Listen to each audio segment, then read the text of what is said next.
Message Dkel.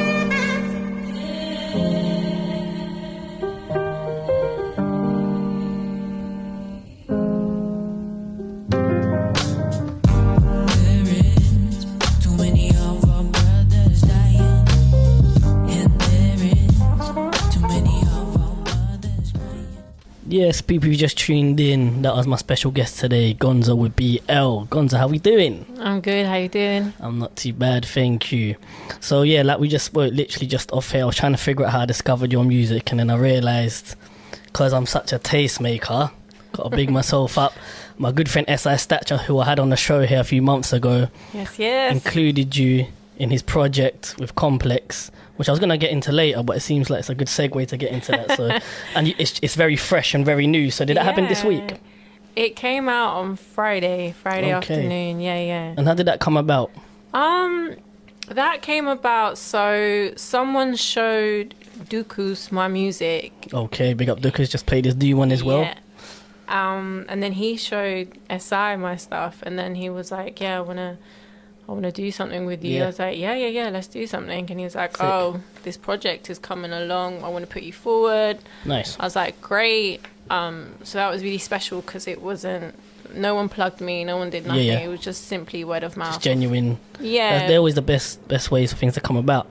Okay, so I jumped into something very random that I was going to get into later. But yeah, my first question I ask all my guests, how did it all start? Not just musically, but how did life start? Where did you grow up? Did you move a lot? How did it all start? I was born in Colombia. Okay. And then I came here very, very small. And then I lived all about South London, Southwest London. I grew up there. And then, yeah, I'm still here. I'm still in South. Come on. Good. Still, yeah. Nice. And you're from Medellin, right? Yeah, my family's from Medellin. My mom's family's from Medellin. Okay, we're ticking all the boxes. Medellin and South London. They're the only two places I really care about in the world. So yeah, obviously I discovered your music, and I always like, my ears prick up when I hear something a bit different. And like I just spoke to you, that's one of my favourite tracks, the BL one, the depth of the production, and I mean, the whole EP is very complete. Big up, Seiji. Yeah, big up. And I guess being in London, and I've listened to a lot of Latin artists over the years, there's some genres that are more prominent, I guess, so like your reggaeton and more hip-hop based genres, but I think when I was describing someone to them about you, I was like, oh, it's like an Amy Winehouse vibe. But then when I listened to like more of the EP, I was like, nah, it's not really a fair description, really. Yeah. So how have you kind of developed that sound, and why that sound? Was it from early, like something you was listening to in your household, or was it just growing up in London, listening to all kinds of things? I think it's just, I was exposed to so much music growing up in London that it's literally everything that I've listened to since I was very young till now, and it's just a recycle thing of that. So I sometimes get into like phases where I'll just listen to one song, one album, one genre, and I literally go through that. So that's why my stuff isn't kind of one thing or another. I think you can hear that in the music. It's not just soul, it's not just blues, it's not just hip hop. Yeah. It's a blending of things. And I think I probably get that from listening to a lot of salsa. Yeah. Because obviously that came from exactly Cuban song and jazz and a little bit of blues, and then you've got like the native influence of that. So I think I've always been inspired by that to do my own kind of blend of things. That. Yeah, I think when like I describe my own music, I always say it's probably a sound that could only get made in London. Yeah, kind of thing. And I think that's definitely, like, your kind of music is definitely testament to that. Thank you. Kind of all that multifaceted, multi-genre, multicultural, I think is a better term to put it, rather than genre. But so next one I'm going to play by I use on your EP as well, Pink Fizz. So tell me a little bit about that one. That is one of my more housey tunes. I love house. I was a bit of a raver at one point. And I was like, I think I was listening to, do you know what, a lot of Sister Sledge. Okay, yeah. When I did that tune. Nice. And I came to Seiji and I was like, oh, I've been listening to Sister Sledge all this time. Can we do something like that? He was like, all right, cool. I wrote some chords and I wrote some lyrics, and he was like, okay, let me do my thing. He did his thing, and then Pink Fizz came around. Nice, okay. This is Gonzo, Pink Fizz.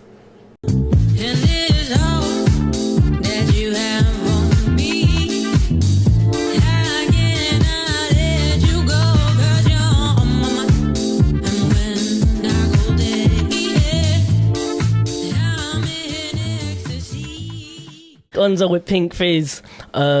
Like you said, it's a bit contrasting to the BL tune, and it's all part of the EP. Is it Naked Bandit? Naked Bandit, Naked Bandit, and that's available to stream. Yeah, I really like that one. I think that one would make a good video. Yeah, I'm on the visuals. Yeah. So I think the whole project actually is a good visual project. I think there's, especially the BL song, I could already picture something. Thank you. What do you picture? Like, so I need to get the lyrics first, because if I get the lyrics wrong right now, you're gonna put me on the spot. But definitely like a storytelling. Esque kind of video, gritty, grey, dark, a very London influenced video. But I can storyboard for you afterwards. But for sure. So yeah, I touched on this at the beginning of the interview, the Complex project. And I obviously my actual day job's in publishing actually. So growing up, Complex has always been quite a big magazine in the UK scene, and not even music, but just UK black culture, urban music and that kind of thing. And like you said, it happened quite genuine. And I think that's a nice thing to see within our community, just genuine vibes really, and someone saying, I like what you do, come and work on this project with me.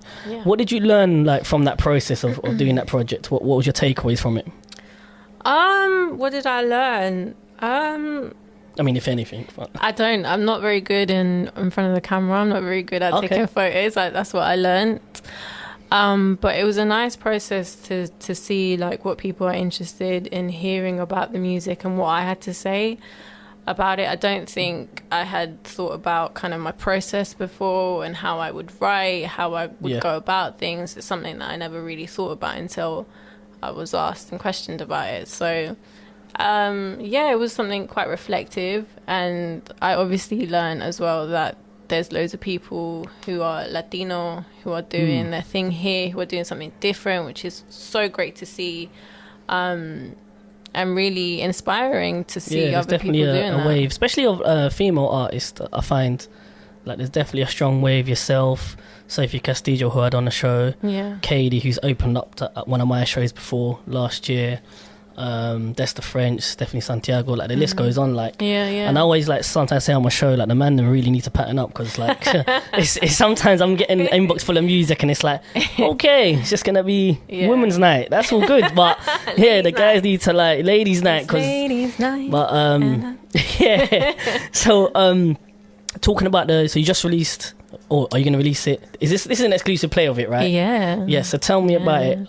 So Guns of the Underworld the story is about my mum. Okay.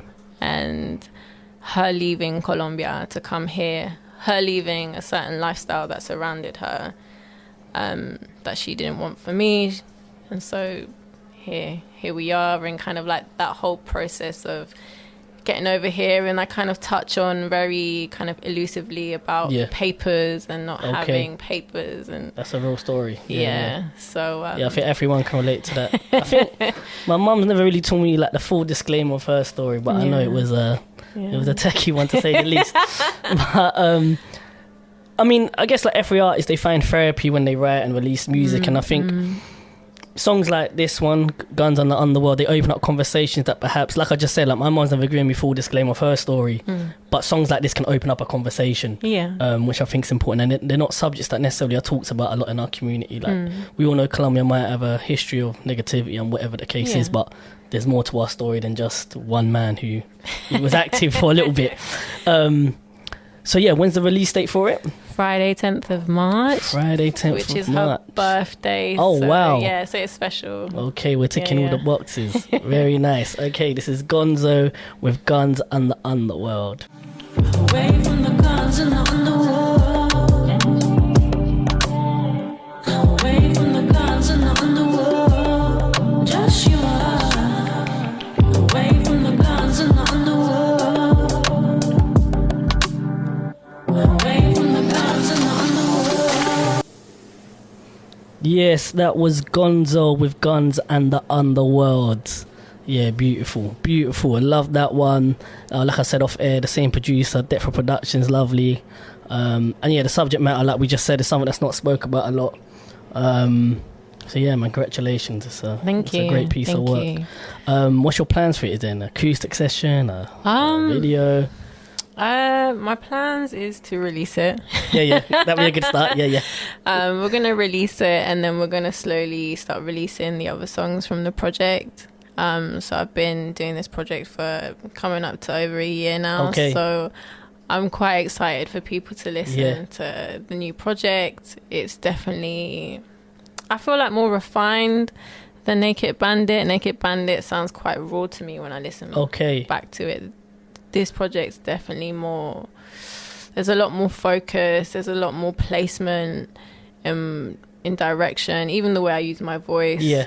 Like, I use my head voice a lot and my mixed voice rather than just my chest voice, which you can hear a lot in Naked Bandit. This project's a little bit different in the sense of it's just a little bit I guess more. you're using like the gems that you've learned over the past few years, because I think that, when did Naked Bandit come out? Maybe 2021? 2021, yeah. Okay, I'm glad I got that right. I know my stuff. So yeah, I think that's an interesting point you made. I think as artists, we're very self-critical, but the more we stay consistent, the more it's like a record of our progress and achievements. I guess to our listeners and supporters, to them it's like, oh, we like your music. They're not really looking at it with that kind of ear. So that's interesting. So tell me a bit more about this new project. Do you have a name for it? Is it a concept kind of project, or is it like Naked Bandit where there's going to be an array of tracks on there? So the project's going to be called Salt, and it's still quite eclectic in a sense of like there's different sounds, there's a blend of sounds. Sorry, can I just say it's mad that there's just like mad salsa in the background. You picked the right time to come, because definitely culture and vibes, the Colombians are really out here, man. Okay, sorry to interrupt. Sorry, what was the question? The question was, it's forming a part of a bigger project, but is it like a concept piece? And you mentioned that the project's called Salt. Salt, yeah. Okay. Yeah, it's more, I think it's just, when I was thinking about this today, and it's kind of just a journey of like what's been happening. Like, I listen back to some of the songs, I'm like, okay, this is what I'm actually talking about. At the time, I don't really think about it too much, because how I record, a lot of it is just off the cuff, off my head. Okay, mad. I write, but when I go to record, it's just kind of me on the mic. And I think that's an excellent way of working. I tend to work like that. I don't tend to I might write keywords or a line here and there, but I'm definitely a believer of like off the dome within reason. It's got to be good. But I think you get, and there's certain things that you will only get in one take that you can't re-record again. So getting those special moments in the moment, as it were, is definitely something that works well. Okay, like I said off air, I've got a lot of new music. So to the UK Latin musicians, well done this month, because the inbox was serious. But yes, Gonzo, I had a question actually. So since your debut EP, or just from when you started making music, what would you say is the most enjoyable thing about being a musician and the come up? That's a really good question actually. I think, can I have like two? Yeah. So I think the most enjoyable thing for me is when I'm singing live, when I'm singing with musicians playing along with me. I think there's no better feeling than that, than being on stage and just being on the mic and seeing people's energy and how they react to what I'm saying and how I'm singing. Definitely. And the tone of things. And I think just the creative process of whatever I'm going through coming out in this form, like it really, I'm an overthinker, so a lot of things like are in my head, and sometimes I can't get clarity. So when I write a song and it comes out and the chords come out and it comes together, I'm like, oh, there's like a moment of silence in my head, and I think I really enjoy that. So like almost therapy. Yeah. Fair. And on the flip side to that, not necessarily the bad thing or worst thing, because I don't think as creatives we're very lucky to be privileged to be given a gift to create, but what would you say is the most challenging thing at the moment? The most challenging thing, I think probably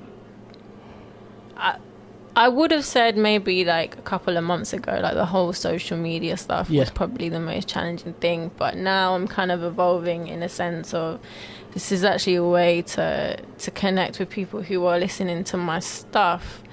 So now I would say kind of the editing part of it, when I'm not creating and more like we're refining, I find that quite tedious. Yeah, no, I can understand that. I think I'm quite impatient when it comes to stuff, so I just want it out there. But you are right, and I think even me personally, I can admit there's probably stuff that I've put out there that was never really ready, but it's just the impatience in me. So yeah, I hear that. I think it is a thing, like you kind of got to build that patience as an artist and creative. But yeah, if there was one piece of advice you could give to an upcoming artist, not necessarily Latin, but just an upcoming artist in London, what would it be? I would say find what you like. Don't listen to what other people are telling you should do or what you think you should do because it's popping. Yeah. Have you found that, like, being a young Latin woman in London, have you found that people might suggest a comment like, oh, why don't you try this generic stuff? Yeah. So Okay. I've had comments like, oh, you should do this, or oh, why don't you try something in Spanish and this, that. And I'm like, yeah, I want to. Just right now, that's not coming out of me. And when it does, or when I have the right resources, it will.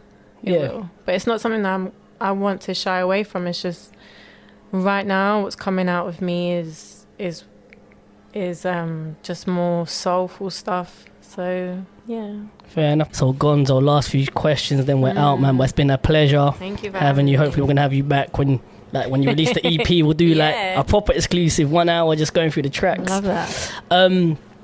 So yeah, what are the immediate future plans that we got coming up in the next few weeks or months? So we'll be slowly releasing the project, so keep your ears tuned for that because I'm super excited for everyone to hear. I've been playing some of the tunes live, so you'll be able to stream that soon. Nice. And then we've got a couple shows lined up. I'm going to be on Chapters. Yeah, see, up Chapters. full circle, the universe. That story's mad. So I done a show at Voices. Some guys who run an event called Chapters listened to my show on Voices, got in contact. They came down to my own show. Then I had them on this show. And then I showed them your music, and now you're going to perform at their event. Yeah. And also their next event, they've got Ana Bulnes and Jose performing on the 30th of March. So, yeah, man, check it out. It's on like a barge. Like it's like on a boat. So, yeah, different settings. But, I definitely look forward to seeing you perform there. Thank you. And I guess the wider question is, not like a jaunt of you, where do you see yourself in 5 years? But, like, what's, like, the vision in terms of, like, the first kind of major milestone you want to get to, if there's one, or if you're just still on this journey to see how it flows? I think for me, I'd love to be booked up doing gigs quite regularly. Yeah. If I was doing like gigs like 3-4 days a week, I think I could die happily That after. would be good. So for me, it's that it's really just being able to perform live, perform with like a massive band. I'd love to have like a 16-piece band with like horn, strings, and all the rest of it. So that for me is like the level of success I aspire to go. Okay. To everything else is a little bit secondary, and of course, just working on my artistry and my craft. Yeah, it's true. Having big instrumental sections is quite impressive. Like I randomly went to an orchestra on Saturday, like randomly. These are the things you do when you get older. You don't need a raving, you go to orchestras. But but like, and I didn't know what to expect really. I thought I was gonna fall asleep, but I didn't. Like just having so many violins playing, it's like you feel something. It's like almost emotional. Like it's different. No one's singing, but I was like nearly on the verge of tears. Because it's all that energy combined into one. and it's like everyone's concentrating, and I guess to get to that level of musicianship, they are like top tier. So yeah, definitely I hear that. So I always ask this question: is there anything that anyone should be listening to, should read, like anything at the moment you think the world should know and check out? I'm quite when it comes to music, I'm quite an old head. Okay. So all of the stuff is like already been done. So I'll probably give you my favorite album. Yeah. Which is Marvin Gaye, I Want You. That album, I've got it on vinyl. I've got it on repeat whenever I don't know what to write about or I'm struggling to find inspiration. I listen to that album. Yeah. So listen to that album. It's been sampled so many times on so many tunes, and he's just one of the greatest musicians I've ever come across. So. Fair. Well, we're going to go out with this one. They give you a brand new single, Another Spin, out on the 10th, you said? 10th of March, my mum's birthday. Your mum's birthday. Come on, Pisces business. This is Gonzo, Guns and the Underworld. I've been Dkel, Voices, and next up is Darker.